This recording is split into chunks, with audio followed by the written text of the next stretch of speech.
너는 이제 내 아들이 아니다. 이건 제가 아들에게 한 말이에요. 30년 만에요. 안녕하세요.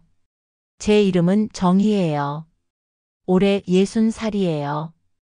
오늘 제 이야기를 들려드릴게요. 어쩌면 여러분도 겪으셨을 수 있는 이야기예요. 저는 평범한 사람이었어요. 매일 아침 6시에 일어나서 남편 없는 집을 정리하고 그렇게 살았죠. 남편이 세상을 떠난 지 2년. 혼자 사는 게 익숙해질 만도 한데 여전히 적막해요. 하지만 괜찮았어요. 아들 지훈이가 있었으니까요. 38살이에요. 그리고 며느리 혜진이도요. 35살이죠. 가족이 함께 있는 시간. 그게 제일 행복했어요. 그때까진요. 저는 평생을 IT 대기업 비서실에서 일했어요. 은퇴하기 전까지요. 남들은 제가 컴퓨터를 잘 못 다룰 거라고 생각해요. 나이 드신 분들은 다 그렇다고 생각하죠. 하지만 아니에요. 저는 엑셀도 하고 이메일도 보내요. 그냥 가계부는 손으로 쓰는 게 익숙할 뿐이에요. 그날도 평범한 아침이었어요. 밥을 먹고 있었죠. 그때 휴대폰이 울렸어요. 은행 문자였어요. 500만 원이 인출되었습니다. 손에 들고 있던 숟가락을 떨어뜨렸어요. 500만 원? 저는 돈을 찾은 적이 없는데 손이 떨렸어요. 천천히 은행 앱을 켰죠. 심장이 쿵쾅거렸어요. 그리고 제가 본 건 제 명의로 된 대출이었어요. 2천만 원. 저는 대출을 받은 적이 없어요. 절대로요. 더 이상한 건 그 돈이 전부 다른 계좌로 이체되어 있었다는 거예요. 제가 모르는 계좌로요. 계좌 이름도 안 보여요. 바로 그날 저녁이었어요. 지훈이와 혜진이가 왔어요. 저는 일부러 아무렇지 않은 척했죠. 물어볼까 말까 고민했거든요. 어머니, 오늘 뭐 하셨어요? 혜진이가 물었어요. 평소처럼 밝은 목소리였어요. 그냥 집 정리 좀 하고. 혜진이가 웃었어요. 역시 어머니는 집에만 계시네요. 요즘 시대엔 좀 배우셔야죠. IT도 배우시고 주식도 하시고요. 그 말투가 이상했어요. 저를 무시하는 것 같았죠. 저도 IT 회사에서 30년 넘게 일했는데, 나도 회사 다닐 땐 컴퓨터 많이 썼는데, 제가 말했어요. 혜진이가 피식 웃었어요. 비서실이잖아요. 그건 좀 다르죠. 그 말에 가슴이 아팠어요.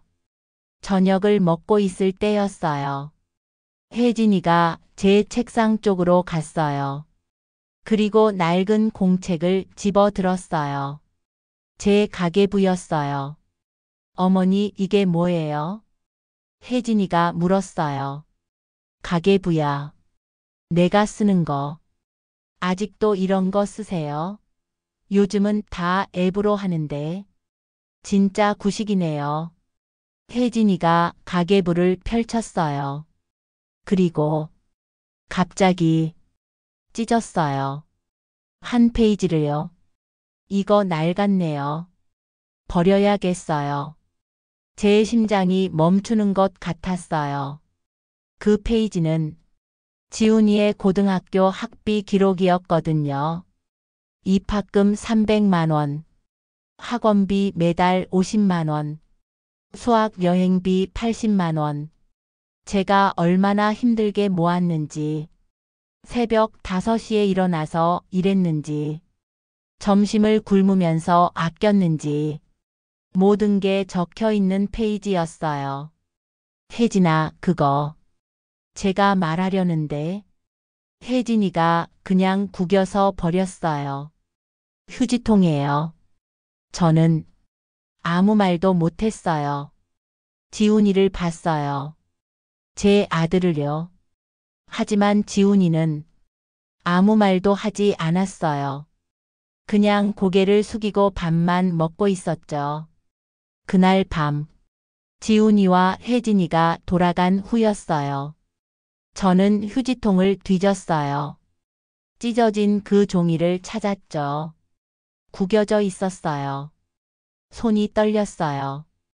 저는 그 종이를 펴서 책상 위에 놓고 서랍에서 반창고를 꺼냈어요. 천천히 조심스럽게 찢어진 부분을 붙였어요. 반창고로요. 눈물이 났어요. 이 숫자들이 단순한 숫자가 아니었거든요. 제 아픔이었어요. 제 희생이었죠. 그때 깨달았어요. 뭔가 잘못됐다는 걸요. 다음 날 아침, 저는 은행에 갔어요. 저기요, 이 계좌가 이상해요.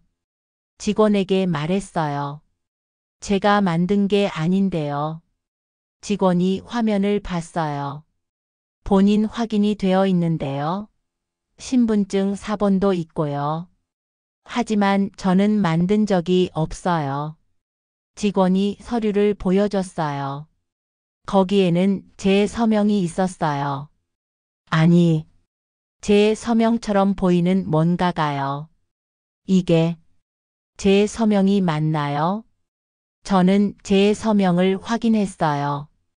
비슷하긴 한데 뭔가 달랐어요. 그리고 여기 신청서에 적힌 전화번호. 직원이 가리켰어요. 그 번호는 혜진이의 번호였어요. 제 며느리요. 그 순간 모든 게 연결됐어요. 명의 도용. 그것도 며느리가요. 은행에서 나와서 저는 떨리는 손으로 전화를 걸었어요. 미숙 언니한테요. 그녀는 제 오랜 친구예요.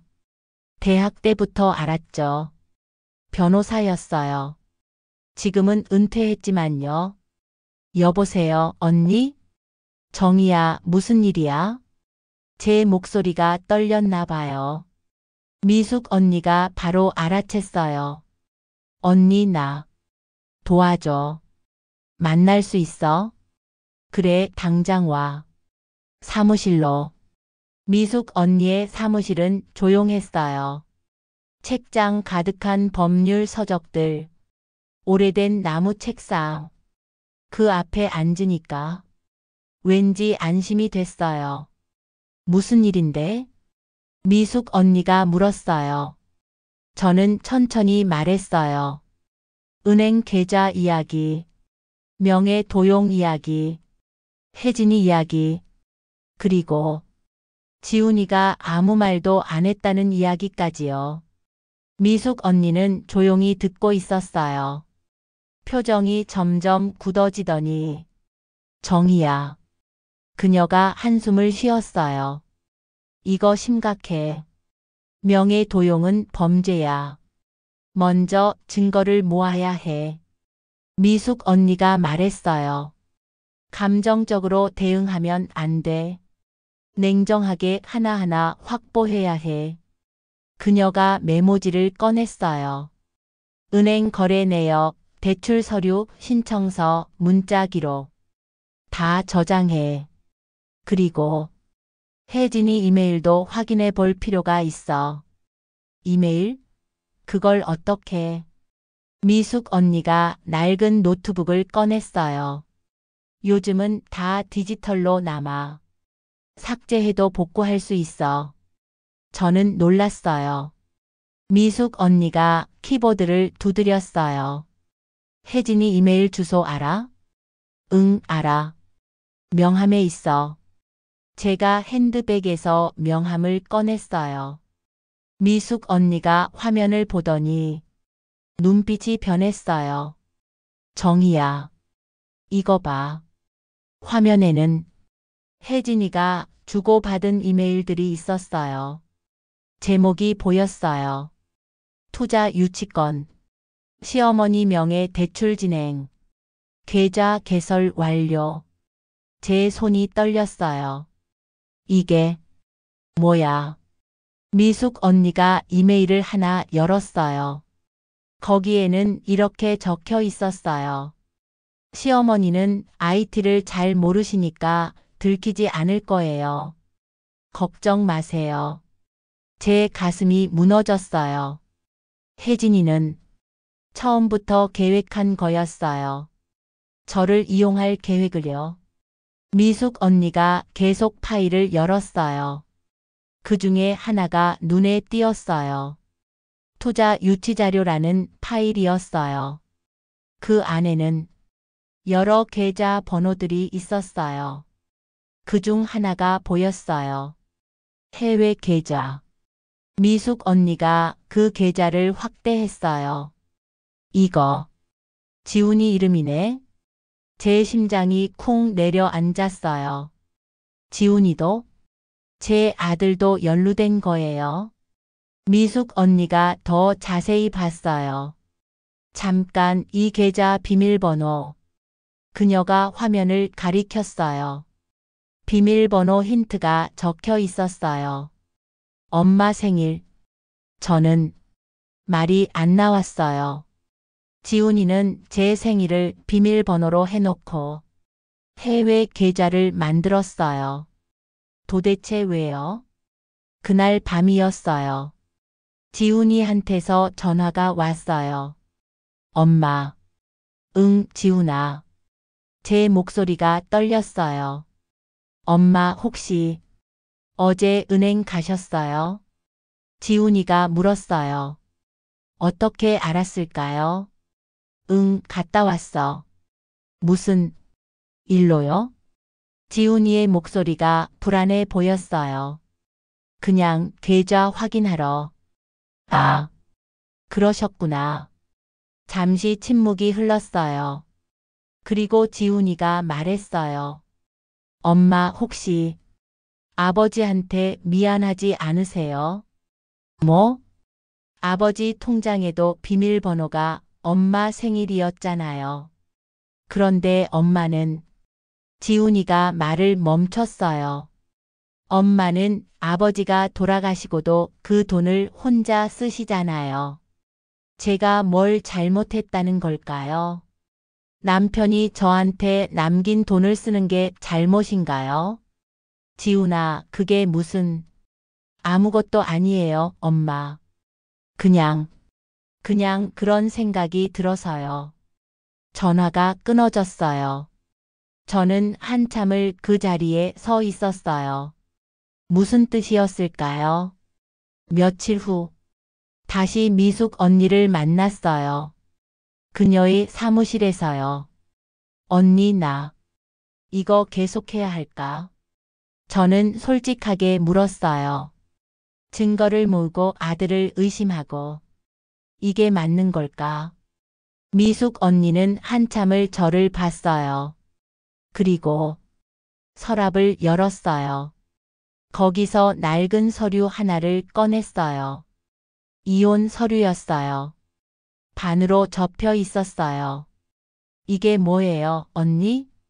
내 이혼 서류야. 미숙 언니가 조용히 말했어요. 10년 전 거지. 저는 몰랐어요. 미숙 언니가 이혼했다는 걸요. 내 남편도 그랬어. 미숙 언니가 말하기 시작했어요. 사업한다고 내 명의로 대출받고 내 명의로 계좌 만들고 나는 믿었어. 부부니까, 가족이니까. 그녀의 목소리가 떨렸어요. 그런데 어느 날 빚쟁이들이 집에 왔어. 내가 모르는 빚이 3억이었어. 남편은 도망갔고 나는 혼자 다 갚았지. 저는 아무 말도 못했어요. 재산 분할? 없었어. 다 빚이었으니까. 복수? 못했어. 증거가 없었으니까. 미숙 언니가 이혼 서류를 쓰다듬었어요. 이걸 반으로 접은 건 내가 복수하지 못한 증거야. 나는 못했어, 정희야.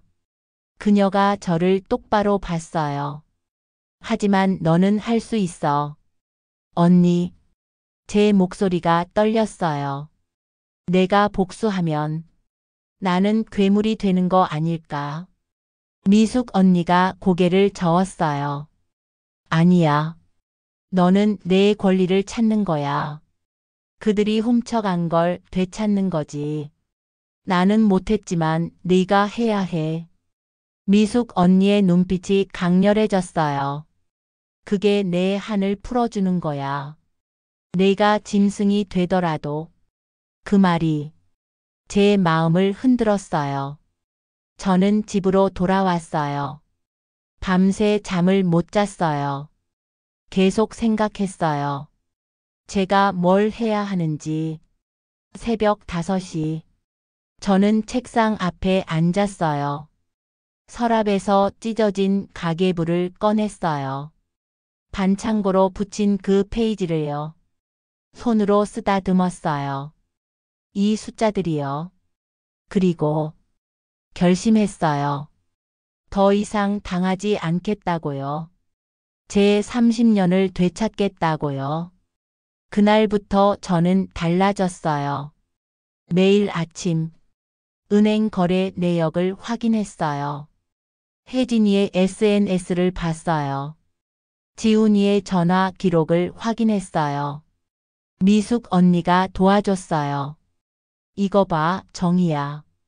미숙 언니가 화면을 보여줬어요. 혜진이의 인스타그램이었어요. 명품 가방 사진들, 해외여행 사진들, 고급 레스토랑 사진들. 이 돈이 다 어디서 났을까? 미숙 언니가 물었어요. 저는 알았어요. 제 돈이었죠. 제 명의로 빌린 돈으로요. 며칠 후 미숙 언니가 급하게 전화했어요. 정희야, 지금 당장 와봐. 저는 뛰어갔어요. 뭔데, 언니? 혜진이 이메일에서 또 뭔가 찾았어. 미숙 언니가 화면을 켰어요. 거기에는 탈세 관련 자료라는 제목의 이메일이 있었어요.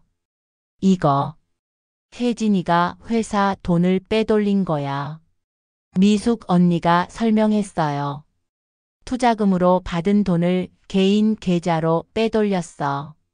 세금도 안 냈고. 저는 충격받았어요. 명예 도용만이 아니었어요. 혜진이는 더 큰 범죄를 저지르고 있었던 거예요. 그날 밤, 저는 남편 사진을 꺼내 봤어요. 돌아가신 지 2년. 여보, 제가 속삭였어요. 내가 이러는 게 맞을까? 남편은 대답이 없었죠. 당연히요. 하지만 저는 기억했어요. 남편이 살아있을 때요. 그는 항상 우유부단했어요. 지훈이와 저 사이에서 결정을 못 내렸죠. 엄마, 지훈이도 생각해봐. 남편은 항상 그렇게 말했어요. 하지만 저는요? 저는 누가 생각해줬나요? 다음 날 아침, 저는 거울을 봤어요. 제 얼굴이 낯설었어요. 언제부터 이렇게 날카로운 눈빛이 됐을까요? 내가 뭐 하는 거지? 혼잣말이 나왔어요. 증거를 모으고, 아들을 감시하고, 며느리를 조사하고. 이게 어머니가 할 일일까요? 손이 떨렸어요. 미숙 언니에게 전화했어요. 언니, 나 못하겠어. 왜? 내가 너무 치졸한 것 같아. 너무 괴물 같아. 가족한테 이러는 게 맞나? 미숙 언니는 한참을 말이 없었어요. 그리고 이렇게 말했어요. 정희야, 너 지금 뭐 하는 거야? 자기 합리화하는 거야? 그들이 너한테 뭘 했는데? 목소리가 차가웠어요. 내 명의를 도용했어. 내 돈을 훔쳤어. 그리고 너를 무시했어. 그런데 너는 괴물이라고? 아니야, 정이야. 괴물은 그들이야. 저는 며칠 동안 집 밖을 나가지 않았어요. 생각이 너무 많았거든요. 계속 물었어요. 제 자신에게요. 내가 정당한 걸까? 복수가 정답일까? 용서는 안 될까? 매일 밤 잠을 못 잤어요. 꿈을 꿨어요. 지훈이가 어렸을 때 꿈을요. 엄마 사랑해. 어린 지훈이가 제 품에 안겼어요. 그때는 순수했죠. 그때는 제 아들이었어요. 하지만 아침이 되면 현실이 돌아왔어요. 지훈이는 더 이상 그 아이가 아니에요. 그는 제 명의를 도용하는 걸 묵인했어요. 그는 혜진이 편을 들었어요. 그는 저를 버렸어요. 그 사실이 제 마음을 다시 차갑게 만들었어요. 일주일 후, 저는 다시 미숙 언니를 만났어요. 언니 나 할게. 정말? 응. 더 이상 당하지 않을 거야. 미숙 언니가 미소 지었어요. 좋아. 그럼 이제 본격적으로 시작하자. 그녀가 서류를 꺼냈어요. 이게 혜진이 탈세 증거 정리한 거야. 그리고 이게 지훈이 해외 계좌 관련 자료고. 이 정도면 법적으로 문제 삼을 수 있어. 저는 서류를 봤어요. 하나하나 읽었어요. 제 손이 떨렸지만 이번엔 두려움이 아니었어요. 분노였어요. 그런데 언니, 제가 물었어요. 이걸로 뭘 할 수 있어? 형사 고소할 수 있어. 명예도용, 사기, 횡령, 탈세. 전부 다 범죄야. 미숙 언니가 설명했어요. 하지만 네가 원한다면 그녀가 저를 봤어요.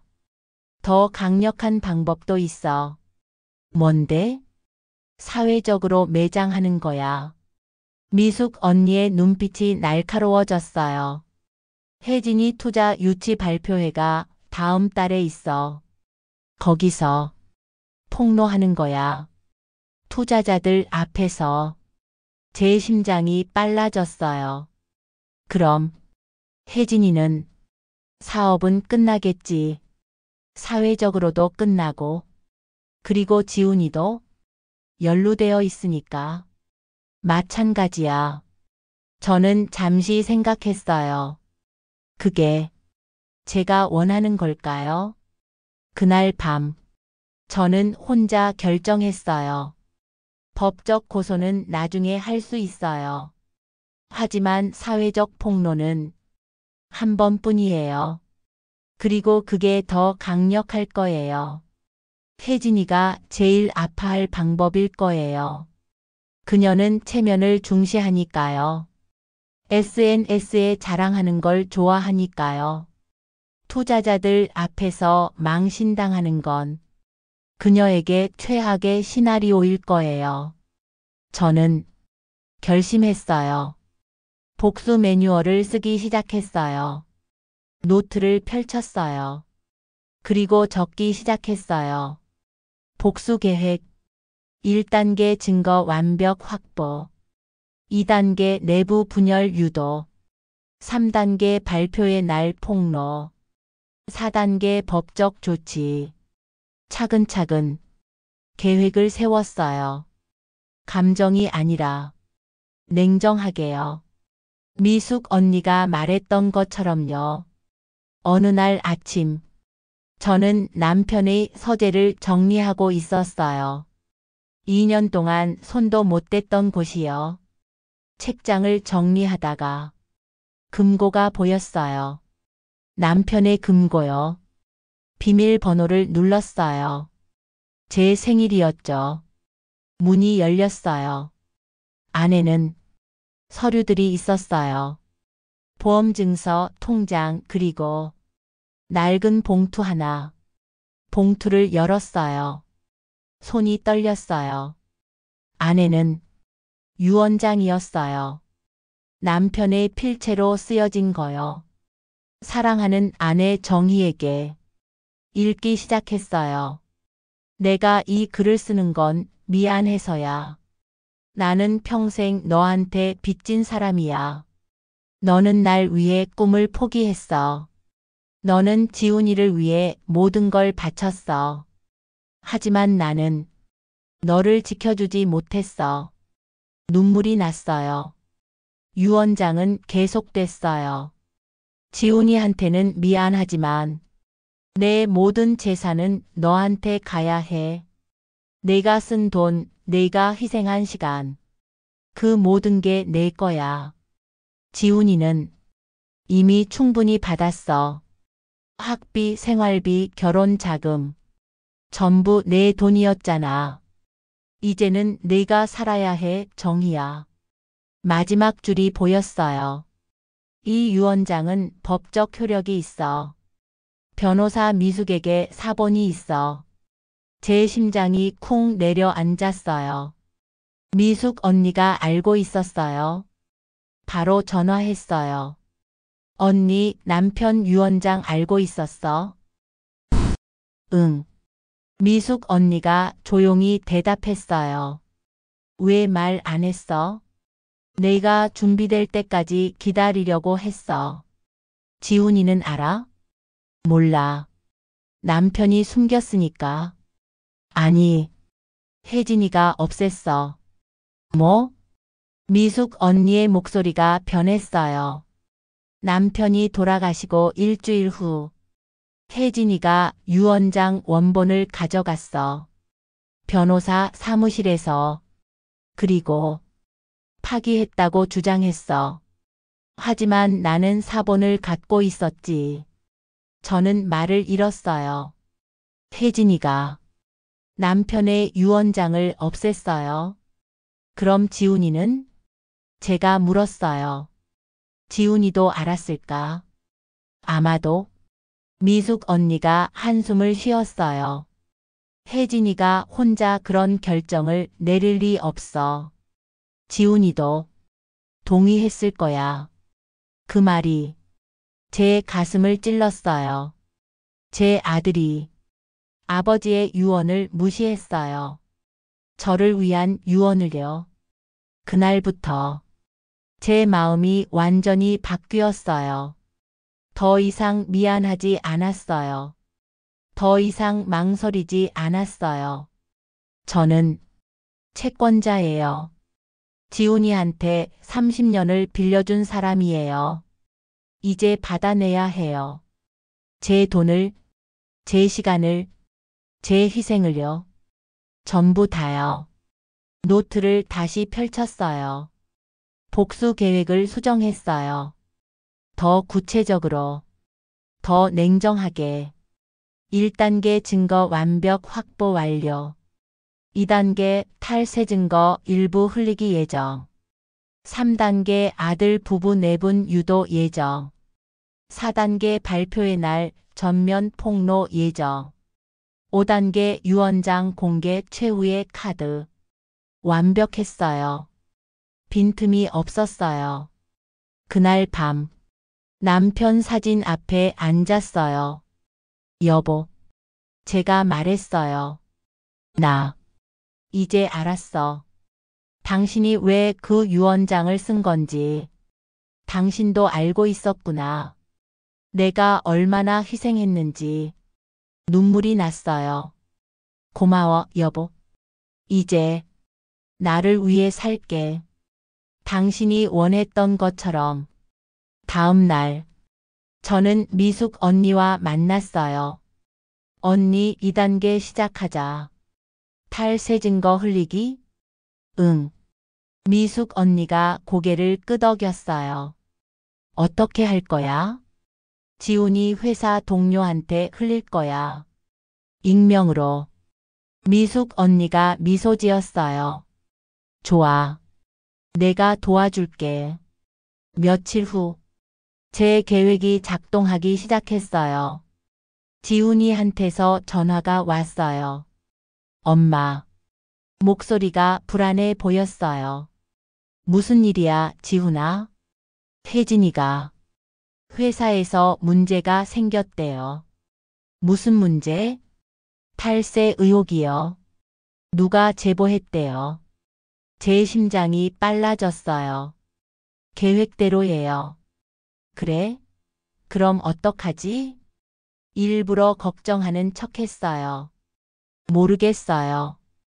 혜진이가 지금 변호사 만나러 갔어요. 전화가 끊어졌어요. 시작됐어요. 다음 날, 혜진이한테서 전화가 왔어요. 처음이었어요. 혜진이가 저한테 직접 전화한 건요. 어머니, 목소리가 떨리고 있었어요. 혜진아, 무슨 일이야? 저 회사에서 문제가 생겼어요. 지훈이한테 들었어. 탈세 의혹이라며? 네. 그런데 저는 안 했어요. 진짜요. 혜진이의 목소리가 다급했어요. 누가 저를 모함하는 것 같아요. 거짓말이었어요. 저는 증거를 봤으니까요. 그래? 그럼 조사 받으면 되잖아. 안 했으면. 그게 복잡해요. 혜진이가 말을 흐렸어요. 전화가 끊어졌어요. 그날 저녁, 지훈이가 집에 왔어요.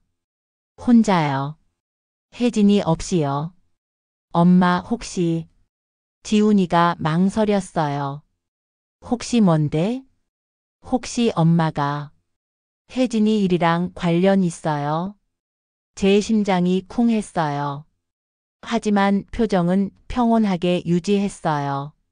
무슨 소리야, 지훈아? 아니, 아무것도 아니에요. 지훈이가 고개를 숙였어요. 그냥 요즘 너무 이상한 일들이 많아서요. 혜진이는? 제가 물었어요. 집에 있어요. 스트레스 받아서. 지훈이의 얼굴이 지쳐 보였어요. 엄마.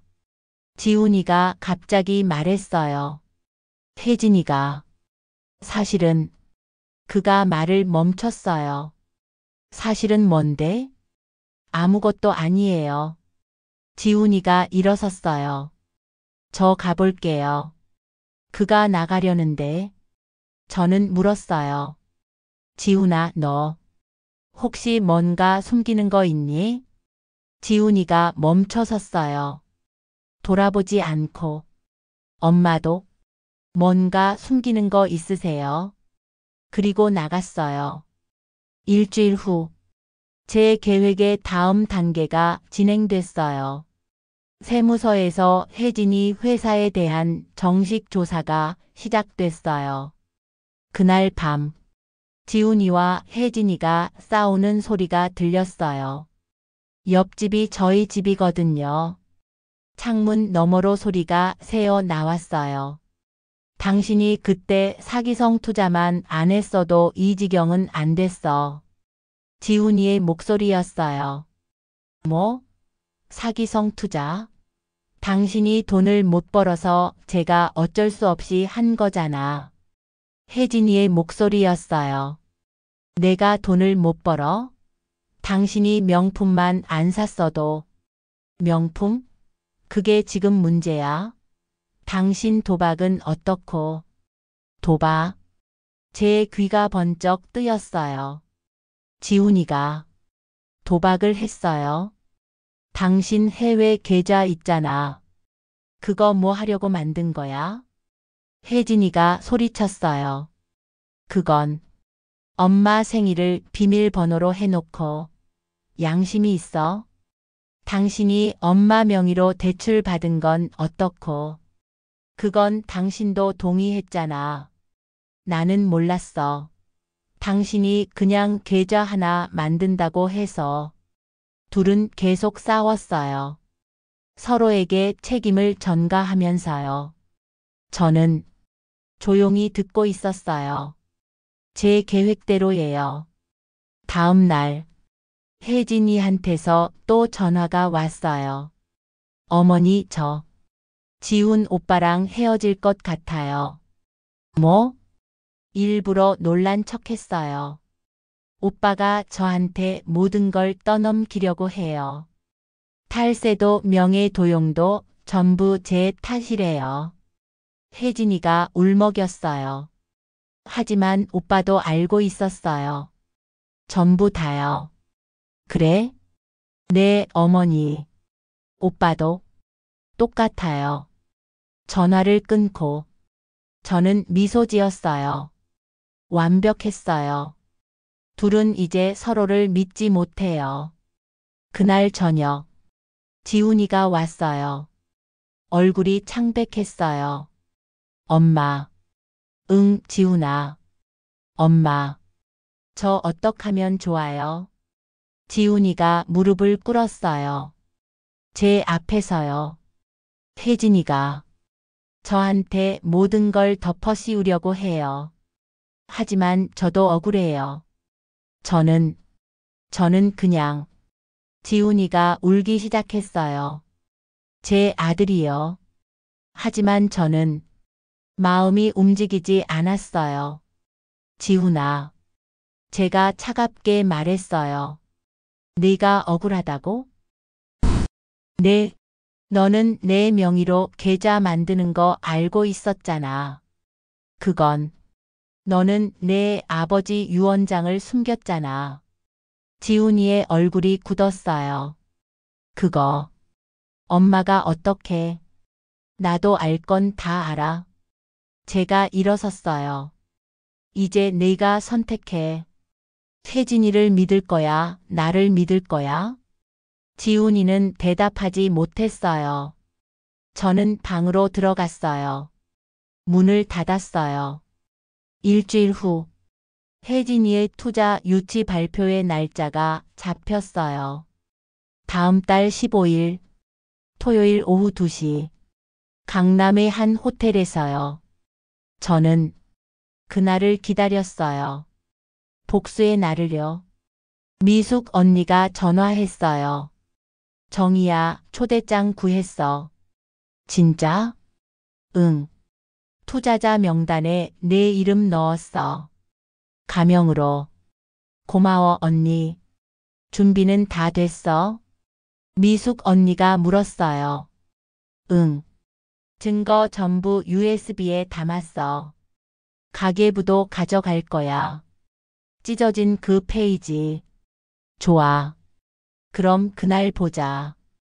발표회 전날 밤이었어요.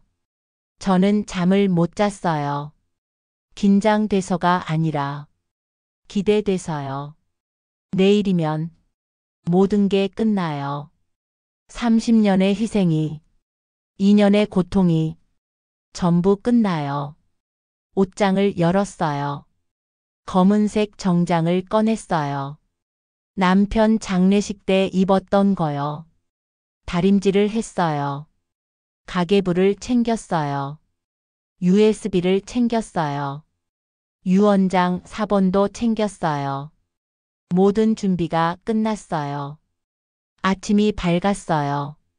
토요일, 복수의 날이에요. 거울을 봤어요. 제 눈빛이 차갑고 날카로웠어요. 준비됐어, 정희야. 스스로에게 말했어요. 오늘 끝내자. 오후 1시. 저는 호텔에 도착했어요. 미숙 언니가 로비에서 기다리고 있었어요. 왔구나. 응, 언니. 떨려? 아니, 오히려 후련해. 우리는 엘리베이터를 탔어요. 3층. 발표회장이 있는 곳이요. 문이 열렸어요. 넓은 홀이었어요. 의자들이 줄지어 있었어요. 앞쪽에는 무대가 있었어요. 스크린과 마이크가요. 사람들이 하나둘 들어오고 있었어요. 투자자들이요.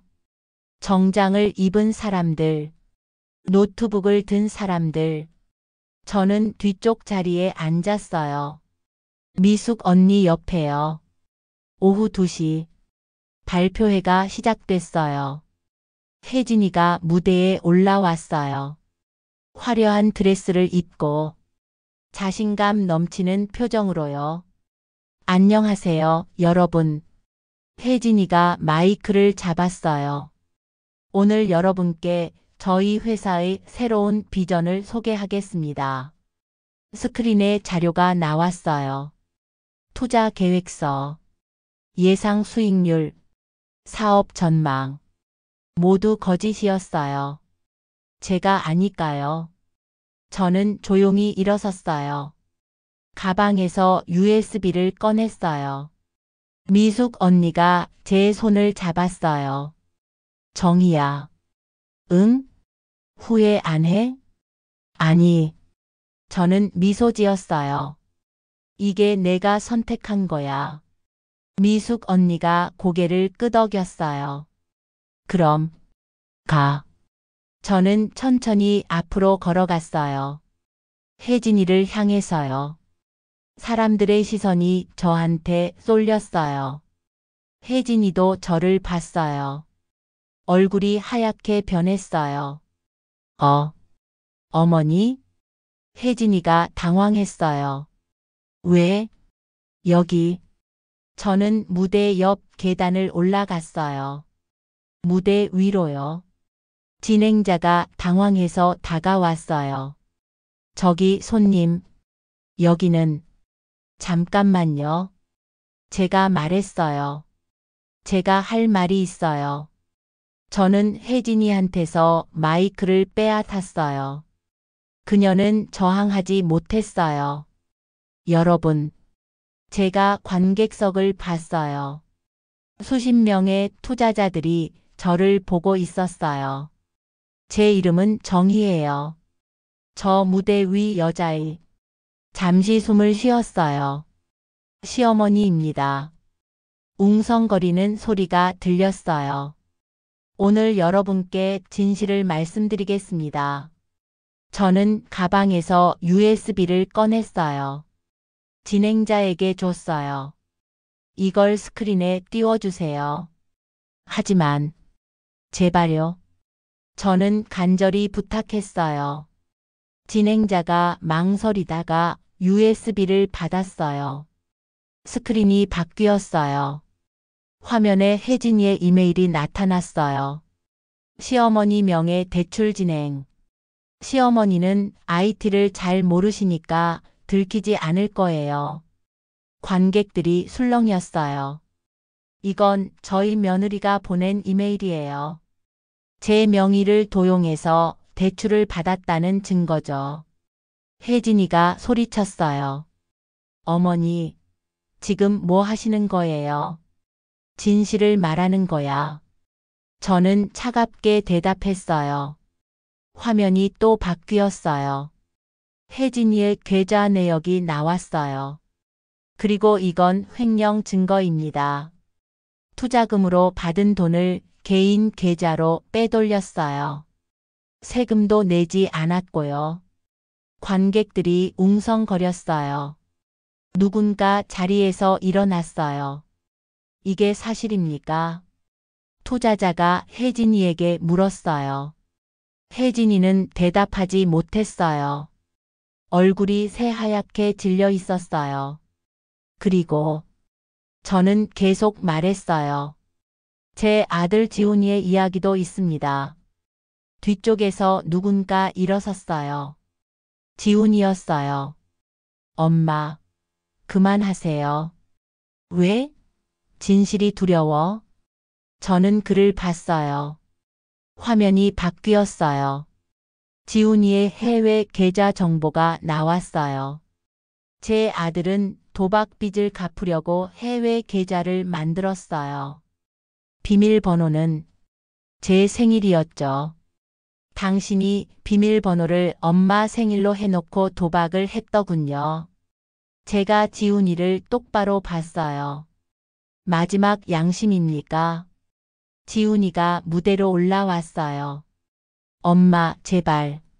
그의 목소리가 떨렸어요. 제발 그만하세요. 왜? 부끄러워? 네, 부끄러워요. 엄마도 만족하셨죠? 지훈이가 소리쳤어요. 엄마가 원했던 게 이거잖아요. 저를 망신시키는 거. 저는 고개를 저었어요. 아니야. 가방에서 가계부를 꺼냈어요. 찢어진 그 페이지를요. 반창고로 붙인 거요. 내가 원했던 건 저는 가계부를 펼쳤어요. 이걸 내가 보는 거였어. 관객들 앞에서 저는 가계부를 읽기 시작했어요. 19년 전 지훈이 고등학교 입학금 300만 원. 내가 어떻게 모았는지 알아? 새벽 5시에 일어나서 밤 11시에 퇴근했어. 점심은 1,000원짜리 김밥으로 때웠어. 제 목소리가 떨렸어요. 18년 전 지훈이 학원비 매달 50만 원.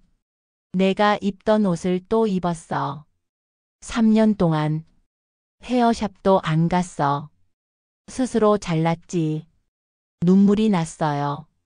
17년 전 지훈이 수학 여행비 80만 원. 그달은 전기세를 못 냈어. 독촉장이 왔었지. 저는 가계부를 들어 올렸어요.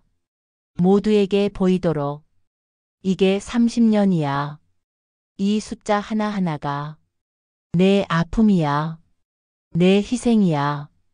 그런데 너희들은 혜진이와 지훈이를 봤어요. 이걸 찢었어. 버렸어. 무시했어. 내가 구식이라고 비웃었지. 하지만 이 구식 어머니가 모은 돈으로 너희는 살았어. 저는 똑바로 섰어요. 너희 어머니가 아니야. 나는 너희 채권자야. 30년을 빌려준 사람이지. 그리고 오늘 저는 마이크를 내려놓았어요. 그 빚을 받으러 왔어. 마지막으로 저는 봉투를 꺼냈어요. 남편의 유언장 4번이요. 그리고 이건 혜진이의 얼굴이 더 하얗게 변했어요. 아버님이 생전에 쓰신 유언장이에요. 혜진 씨가 숨겼던 거죠. 저는 유언장을 펼쳤어요. 여기 이렇게 쓰여 있어요. 내 모든 재산은 아내 정희에게. 지훈이가 비틀거렸어요. 아버지가. 응. 내 아버지는 날 지키려고 했어. 하지만 너희가 그걸 숨겼지. 홀이 조용해졌어요. 아무도 말하지 않았어요. 혜진이는 무릎을 꿇었어요. 울고 있었어요. 지훈이는 그냥 서 있었어요. 멍한 표정으로요. 투자자들이 하나둘 자리에서 일어났어요. 나가기 시작했어요. 발표회는 끝났어요. 혜진이의 사업도 끝났어요. 저는 무대에서 내려왔어요. 미숙 언니가 서 있었어요.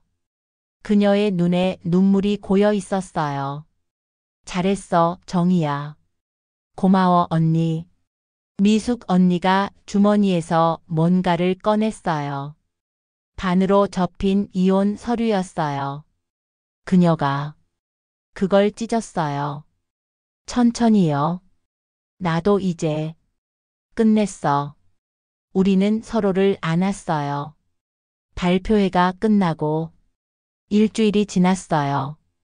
혜진이는 사업을 접었어요. 투자자들이 전부 떠났으니까요.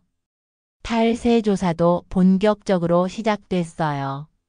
지훈이는 저한테 연락하지 않았어요. 저도 하지 않았어요. 집은 조용했어요. 남편도 없고 아들도 없고 이제 진짜 혼자예요. 하지만요. 외롭지 않았어요. 오히려 평화로웠어요. 어느 날 아침, 저는 가계부를 펼쳤어요. 마지막 페이지를요. 그리고 펜을 들었어요. 새로운 걸 적기 시작했어요. 나의 뭐, 밑에 적었어요. 심, 자유, 존엄, 나. 복수 매뉴얼도 꺼냈어요. 그 노트를요. 베란다로 나갔어요. 양철 화분에 노트를 넣었어요. 성냥을 그었어요. 불이 붙었어요. 노트가 타들어갔어요. 연기가 피어올랐어요. 저는 그걸 지켜봤어요. 끝까지요. 마지막으로 남편의 유언장 사본을 꺼냈어요. 이것도 더 이상 필요 없었어요. 이미 증명했으니까요. 제가 받을 자격이 있다는 걸요. 유언장도 불에 넣었어요. 타올랐어요. 제가 됐어요. 바람에 날아갔어요. 며칠 후 미숙 언니를 만났어요. 카페에서요. 요즘 어때? 미숙 언니가 물었어요. 좋아. 정말 좋아. 후회는 안 해? 아니, 전혀. 저는 웃었어요. 오히려 후련해. 미숙 언니도 웃었어요. 나도 그래. 우리는 차를 마셨어요. 조용히요. 그날 오후 집으로 돌아오는 길이었어요. 꽃집이 보였어요. 저는 들어가서 장미 한 다발을 샀어요. 집에 와서 꽃병에 꽂았어요. 거실 탁자 위에요. 예뻤어요. 창밖을 봤어요. 해가 지고 있었어요. 주황빛 하늘이요. 저는 생각했어요. 지난 30년을요. 그리고 앞으로의 시간을요. 이제 저는 자유예요. 누구의 어머니도, 누구의 아내도 아니에요. 그냥 정의예요. 60살 정의요. 나는 모든 것을 되찾았어요. 내 돈을, 내 존엄을, 내 삶을요. 하지만요. 무엇을 잃었는지도 알아요. 아들을요. 가족이라는 이름을요. 그 따뜻함을요. 그걸 아는 사람은 나뿐이에요. 하지만 괜찮아요. 이게 제가 선택한 거니까요. 후회는 없어요. 진짜로요. 이제 저는 나를 위해 살 거예요. 남은 시간 동안요. 저의 이야기는 여기까지예요.